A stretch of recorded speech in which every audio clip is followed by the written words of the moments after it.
have any hope of finding alien life, we have to know what to look for.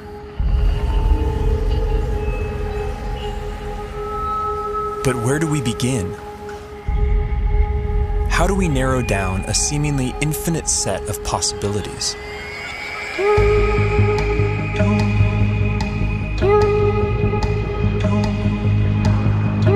There's one thing we know for sure.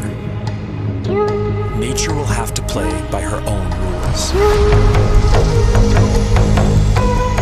No matter how strange alien life might be, it's going to be limited by the same physical and chemical laws that we are.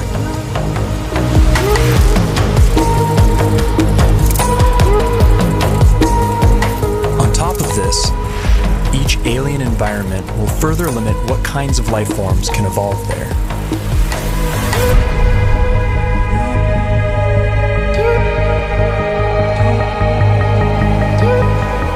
Despite these natural boundaries, the possibilities are staggering to imagine. Trillions of planets, each a unique cauldron of chemicals undergoing their own complex evolution.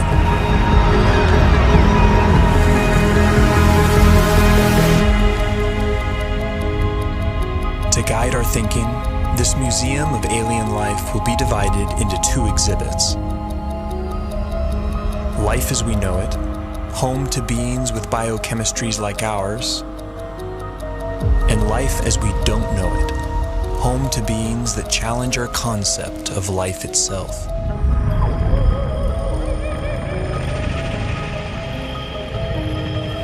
Before we venture too far into the unknown, we have to ask ourselves, what if alien life is more like us than we think?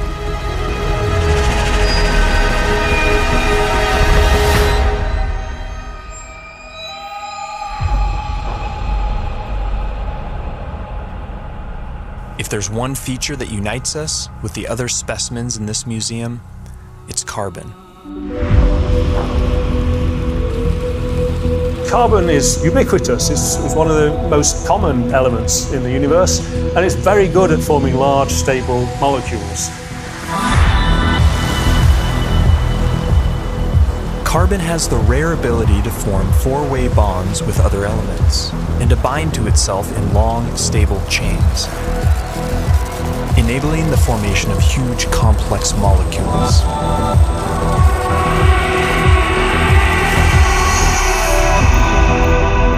This versatility makes carbon the centerpiece in the molecular machinery of life.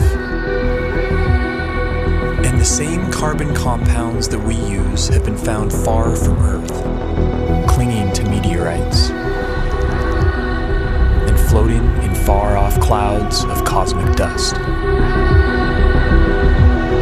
The building blocks of life, drifting like snow through the universe.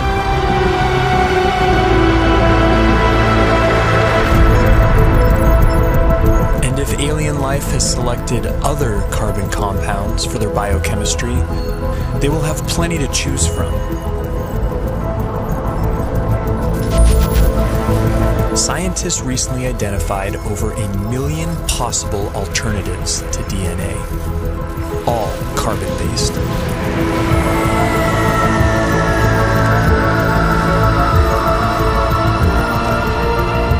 If we ever discover other carbon-based life forms, we would be fundamentally related. They would be our cosmic brethren. But would they look anything like us? If they hail from Earth-like planets, we could share even more in common than just our biochemistry. What would life be like on other planets if it has evolved? Would it be like the world today here on Earth? Or would it be completely different? There are those who argue that from the argument of convergent evolution, if conditions on other planets are similar to here, then we would see very similar life forms. Animal and plant-like organisms that look very familiar.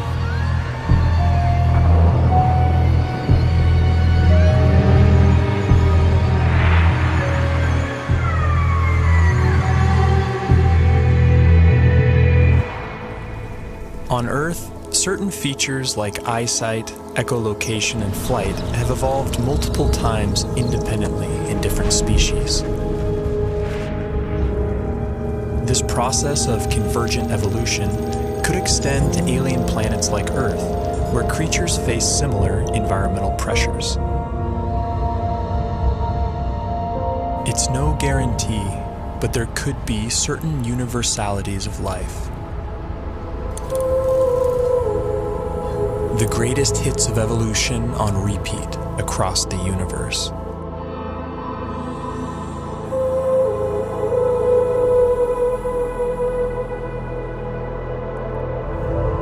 Each feature would be attuned to its local environment. Dimly lit planets would produce huge eyes to suck in extra light, like nocturnal mammals. Some people have gone so far as to say that human-type organisms, humanoids, will occur on other planets.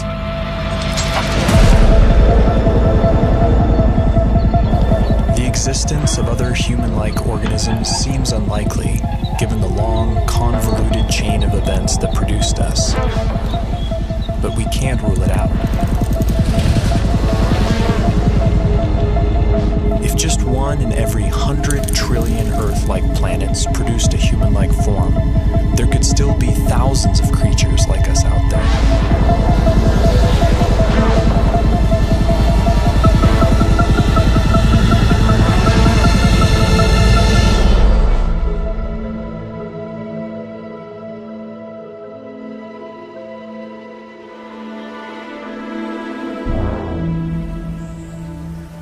Convergent evolution is also rampant in plant life, and C4 photosynthesis has arisen independently over 40 times.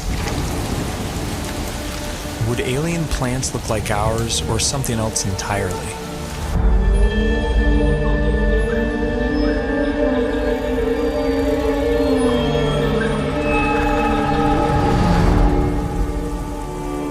On Earth, plants appear green because they absorb the other wavelengths in the sun's light spectrum. But stars come in many colors.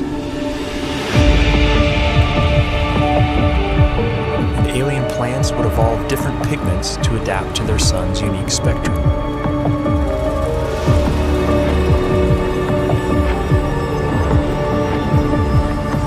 Plants feeding off hotter stars could appear redder by absorbing their energy-rich bluer light.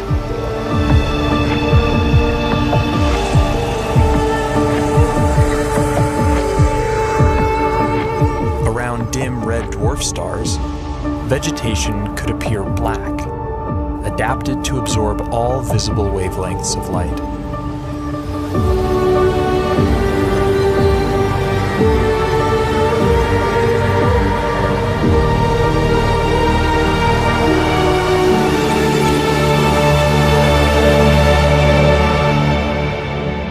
Earth itself may have once appeared purple due to a pigment called retinol that was an early precursor to chlorophyll.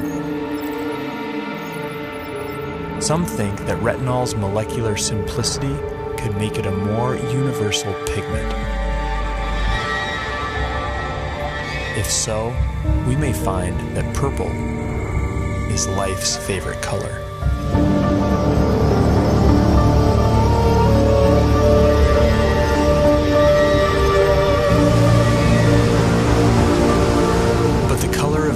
Vegetation is more than just a curiosity.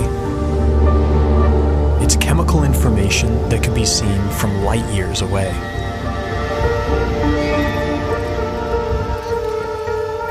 Earth plants leave a signature bump in the light reflected off our planet. Finding a similar signal from another world could point the way to alien vegetation.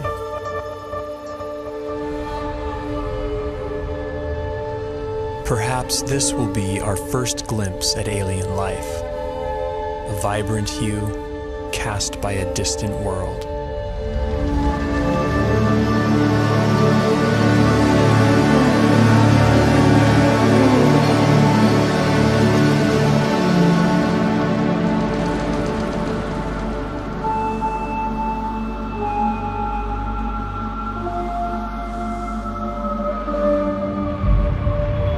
What happens when you change the day length of a planet? What happens when you change the tilt of a planet? What happens when you change the shape of the orbit? What happens when you change the gravity of a planet? Planets with long elliptical orbits would see drastic seasons. There could be worlds that appear dead for thousands of years, then suddenly spring to life.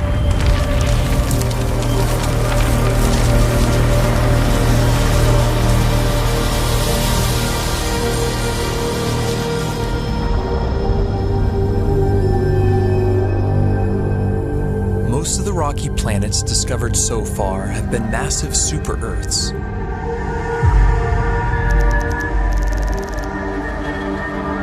How would life evolve on these worlds? In the seas, gravity may not matter much at all.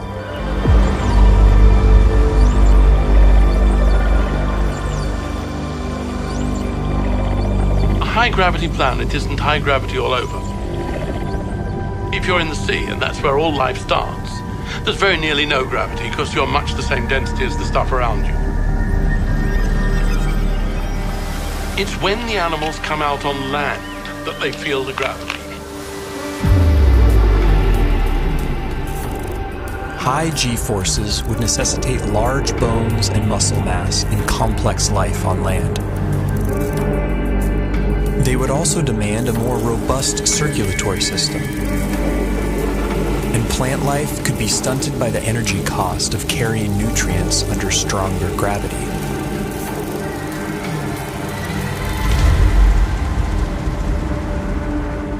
Low-gravity planets would more easily lose their atmospheres to space and lack a magnetic field to protect from cosmic rays.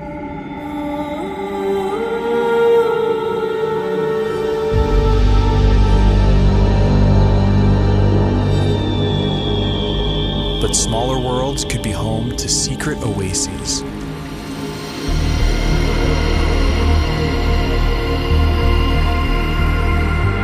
Huge cave systems that provide hideouts for life.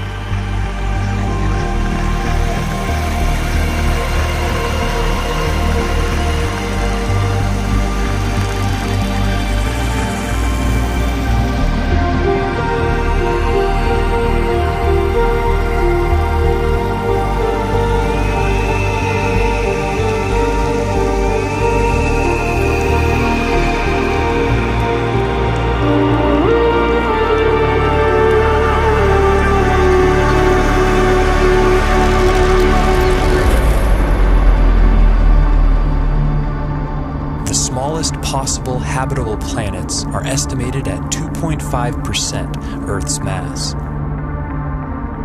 If surface life does evolve on these worlds, it could be a sight to behold. Plant life could grow to towering heights, able to carry nutrients higher in lesser gravity.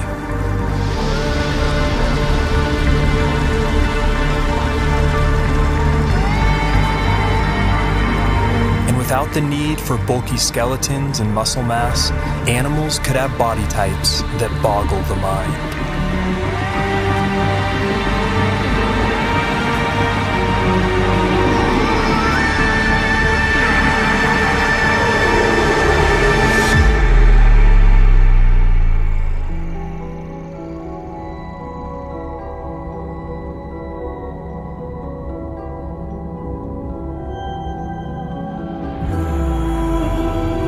Here on Earth, it took 3 billion years for evolution to produce complex plant and animal life.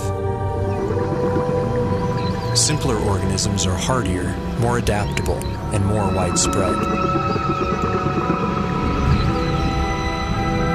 The largest collection in the Museum of Alien Life would likely be the Hall of Microbes.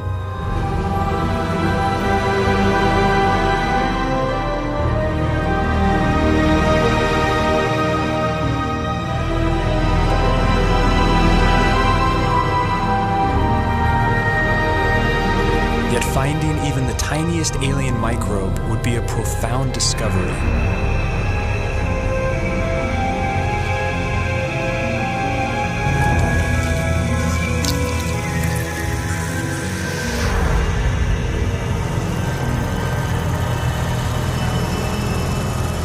bite-sized life could leave a big footprint. Like stromatolites on Earth, layers of microbes could build up into huge rock mounds over time, leaving behind eerie structures. And in big enough numbers, some alien bacteria could leave a distinct biosignature by exhaling gases that wouldn't coexist naturally, like oxygen and methane.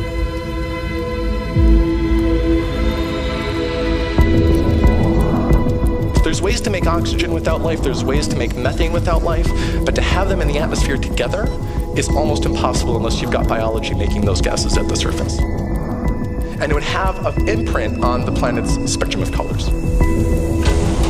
Next-generation space telescopes could find a signal like this on a world not far from home. The closest Sun-like star with an Earth-like exoplanet in the habitable zone is probably only 20 light years away and can be seen with the naked eye.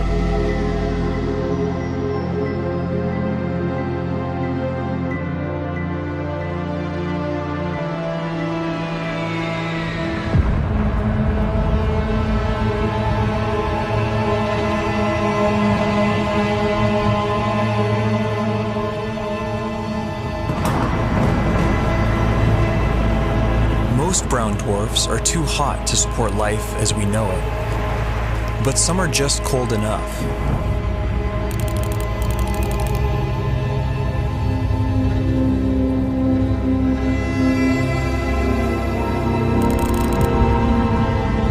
All the prime elements for life have been detected inside their atmospheres. And within these clouds, some layers would provide ideal temperatures and pressures for habitability.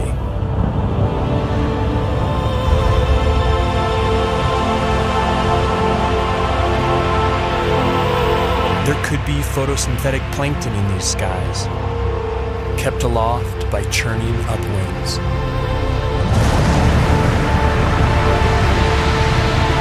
And with enough force, these upwinds could even support larger, more complex life. Predators.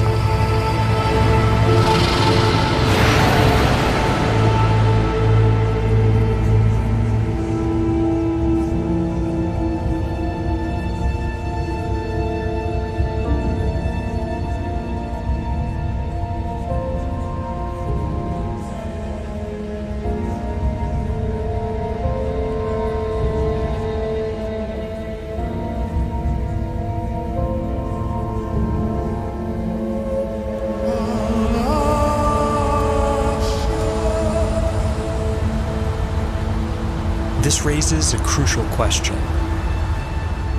What if we've been looking in all the wrong places? What if nature has other ideas?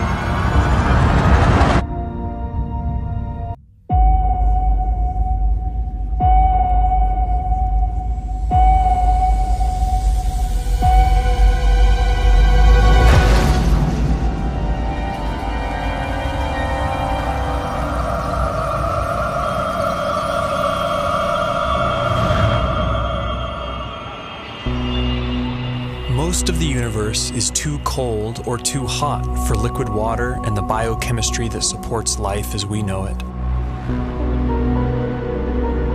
But in case our biases are misleading, we have to cast a wide net to search for life outside the habitable zone, in places that seem wildly hostile to us. Exotic environments will demand exotic biochemistries, and while no element can match carbon's versatility, one contender is a frontrunner.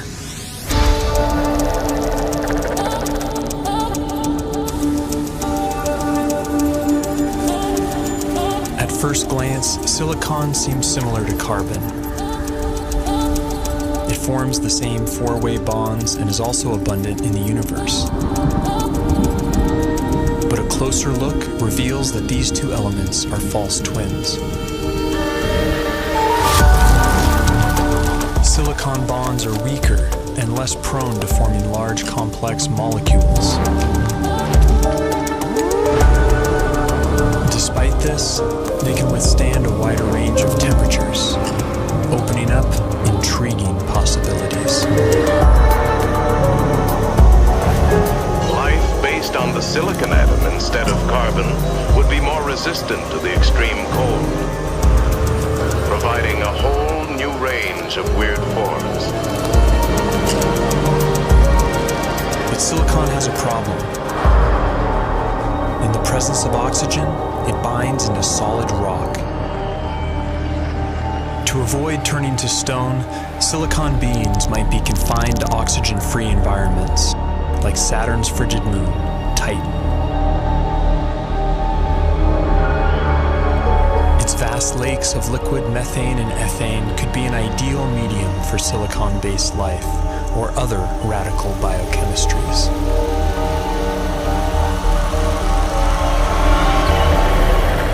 Without ample sunlight, beings on worlds like Titan would likely be chemosynthetic, deriving their energy by breaking down rocks.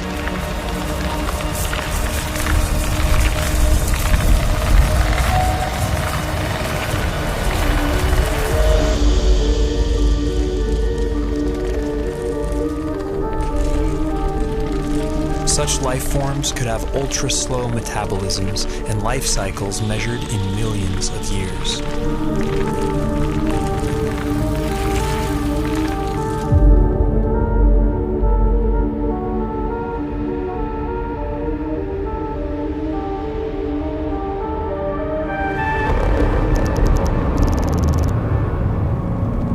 High temperatures, typically rigid silicon-oxygen bonds become more flexible and reactive, triggering more dynamic chemistry.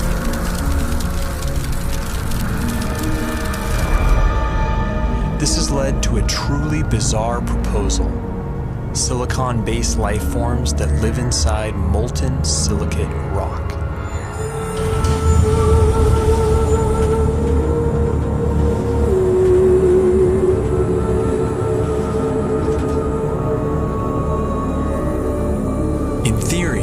Forms could even exist deep beneath the Earth inside magma chambers as part of a shadow biosphere.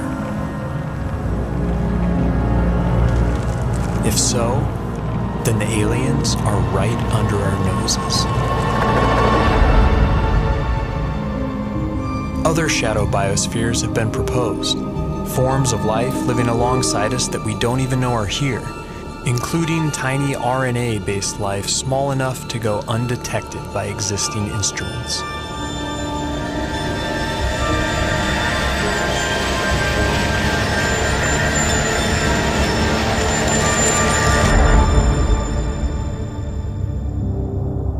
Clouds of dust in empty space might seem like the last place you'd expect to find anything living. But when cosmic dust makes contact with plasma, a type of ionized gas, something strange happens. In simulated conditions, dust particles have been seen spontaneously self-organizing into helical structures that resemble DNA.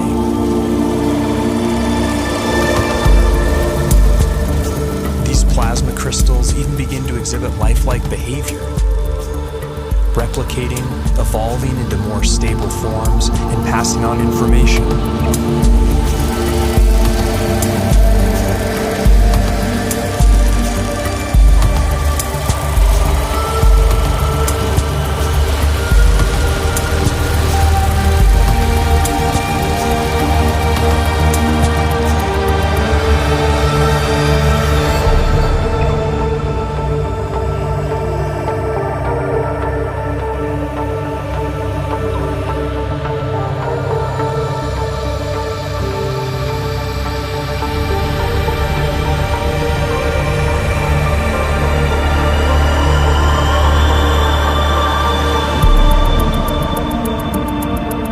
Plasma is the most common state of matter in the universe. If complex evolving plasma crystals really exist, and if they can be considered life, they could be its most common form.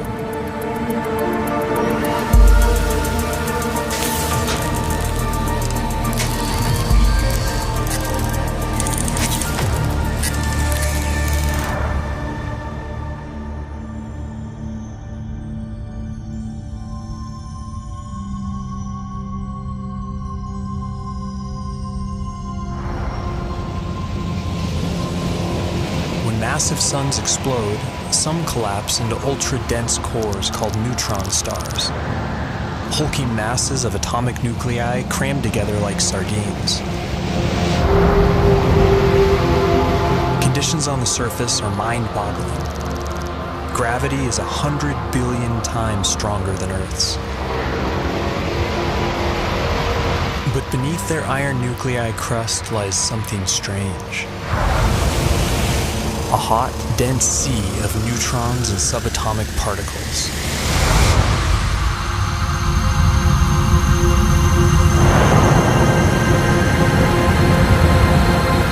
Stripped of their electron shells, these nuclei would obey entirely different laws of chemistry, based not on the electromagnetic force, but the strong nuclear force which binds nuclei together. In theory, these particles could link up to form larger macronuclei, which could then combine into even bigger supernuclei.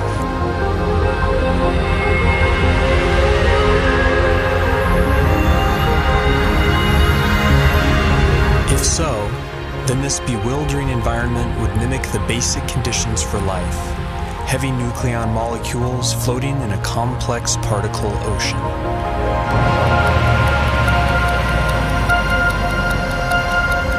Some scientists have proposed the unimaginable: exotic life forms drifting through the strange particle sea, living, evolving, and dying on incomprehensibly fast timescales.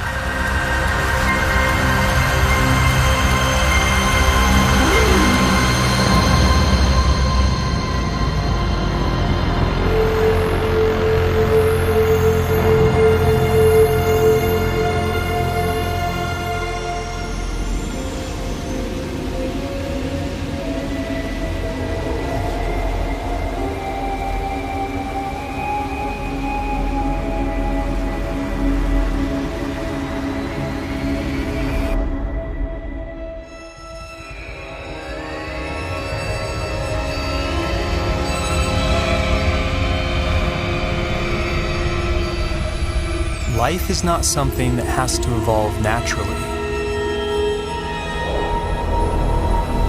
It can be designed.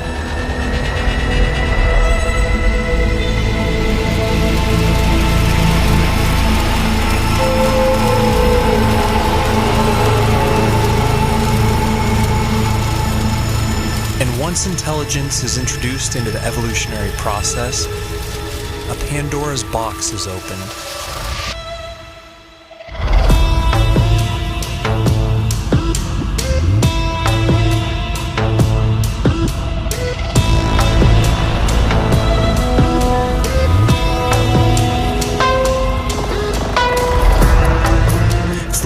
Typical biological limitations, synthetic and machine-based life could be the most successful of all. It could thrive almost anywhere, including the vacuum of space, opening up vast frontiers unavailable to biological organisms.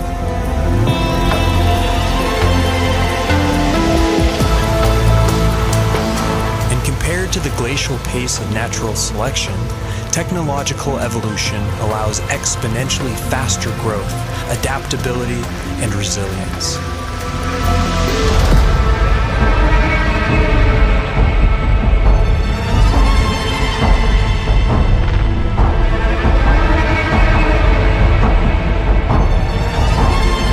By some estimates, autonomous self-replicating machines could colonize an entire galaxy in as little as 1 million years.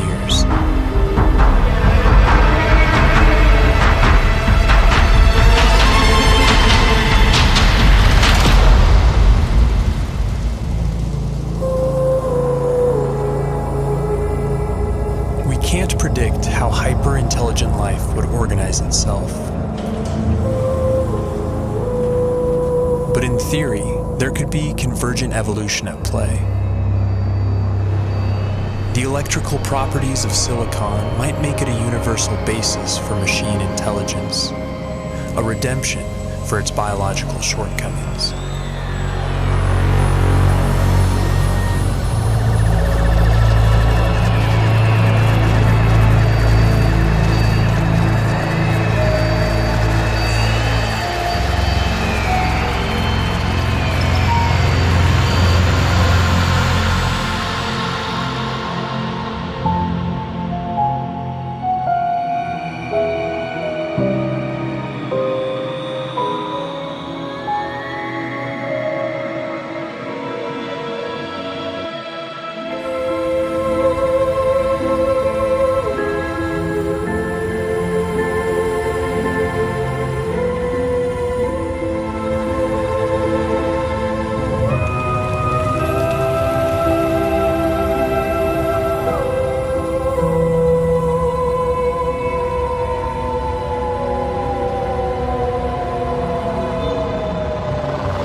course ages, perhaps machine intelligence will come to dominate, and naturally occurring biological life will be viewed as a quaint starting point.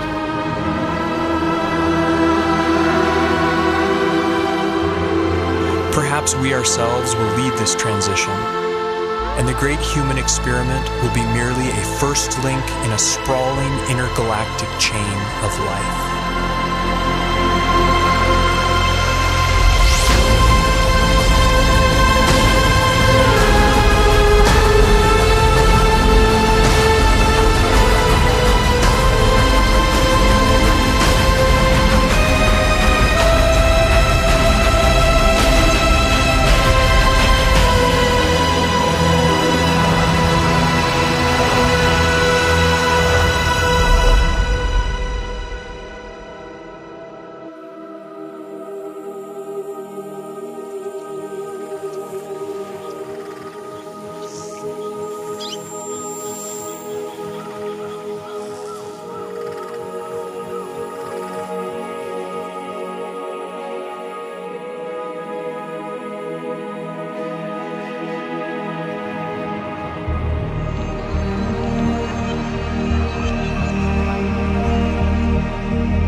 Isley has said that one does not meet oneself until one catches the reflection from an eye other than human. One day that eye may be that of an intelligent alien. And the sooner we eschew our narrow view of evolution, the sooner we can truly explore our ultimate origins and destinations.